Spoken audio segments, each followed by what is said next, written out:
And in early 45 or so, and towards the summer of 45, when there was an air raid siren, earlier when there was an air raid, the refugees would be waiting, and they'd look up at the planes and they see them as liberators, because our feeling was that the Americans must know that we were in the ghetto and that they wouldn't bomb the ghetto. And there was waving, and there was some, not jubilation, but there was some happiness about that, because it was evidence that the Japanese would soon be defeated. Did you hear about the end of the war in Europe? Yes, we heard about the end of the war in Europe, and we felt that, there were mixed feelings about that. And there was the report of the end of Europe, and the Japanese were going to go on.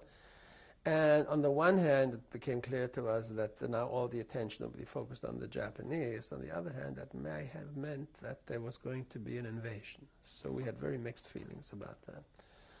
And the greatest immediate impact of the war happened on the 17th of July, 1945. There was an air raid in Hongkew, and 41 refugees were killed. And I remember that whole experience very vividly, partially because my father, after the air raid, walked through one of the streets on Seward Road where there had been a direct hit, and saw the legs of a refugee under the rubble of a building, and pulled him out, and indeed it was a refugee who had his throat slashed by a piece of shrapnel. Later on, we began to understand what was happening is that one of the buildings, which seemed to have a lot of antennas, was probably a major communication center for the Japanese army, and that they had tried to get that, and they had succeeded in getting that. But 41 refugees were killed, as were many, many Chinese.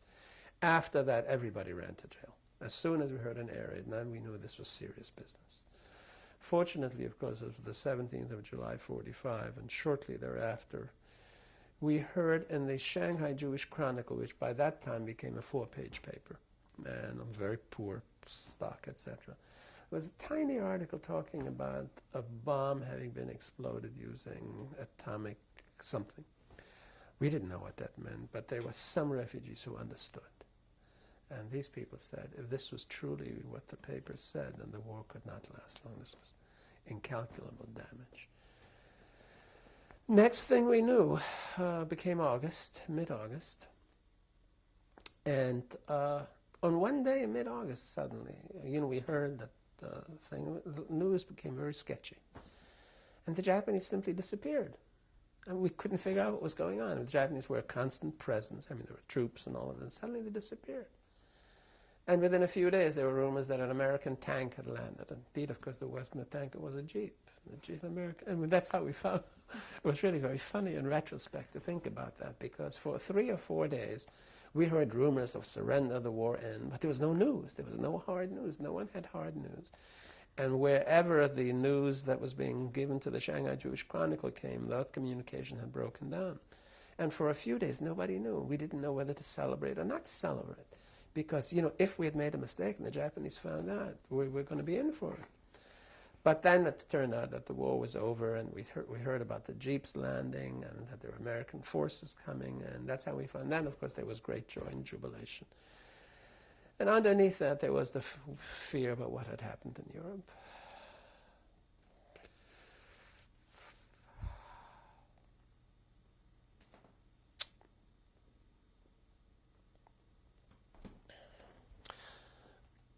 We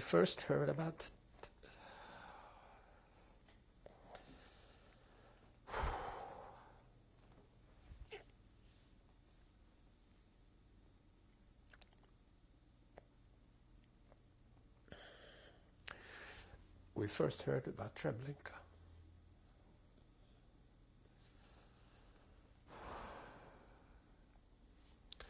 And then Auschwitz, of course, and Bergen-Belsen.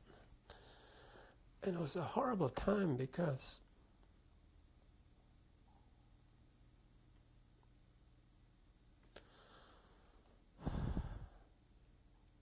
we had heard none of this. This was a total shock. Do you know how the word came in? Yeah, in the Shanghai Jewish Chronicle. Apparently their news channels had gotten reestablished, and they published a series describing in great detail what happened at Treblinka. The gas chambers, the ovens, And then word began to trickle in through the Aufbau, which is a German Jewish newspaper, which began to be shipped as mail contact was reestablished with the United States, and lists of survivors.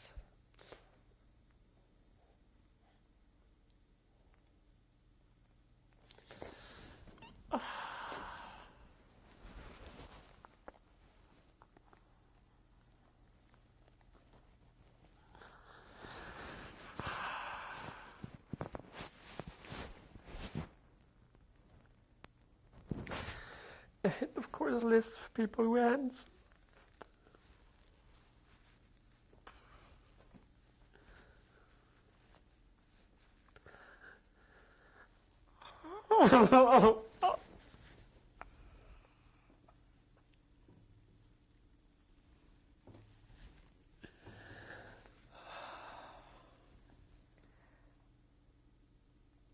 So was this a matter of people looking in the papers and searching the papers and looking for names?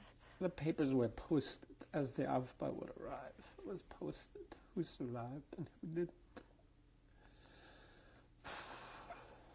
And all of the people I knew from Poland, All of my mother's family hadn't survived, with the exception of the Jaffes. We found that out later because they had been in the Soviet Union, so it took a long while for that news to trickle out. They were just unknown for a while. And then, we heard about that. Pretty soon it became clear that virtually no one from my mother's family had survived. And it was horrible because I knew all these people well, having been in Poland every summer. And the most horrible memories I had were with some of the people who had not survived. The only thing which came back to me, I remember vividly, the last fight I had with my cousin in Dembitz when I visited, the smartest of all the cousins, and he had not survived. And the only thing I can remember, at the last fight I had with him, I broke his glasses. And I had this horrible...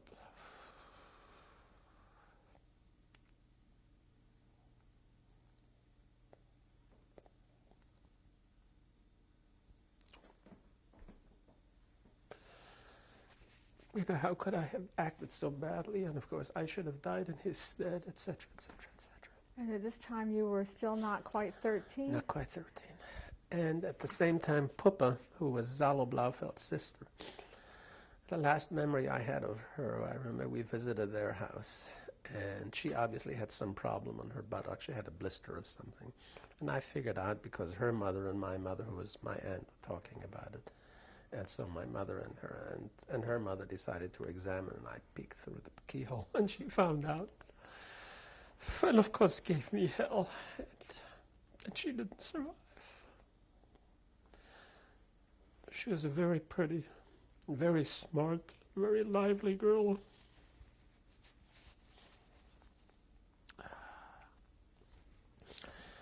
Later on, I learned to call this survivor guilt. I didn't call it then. It was a horrible period.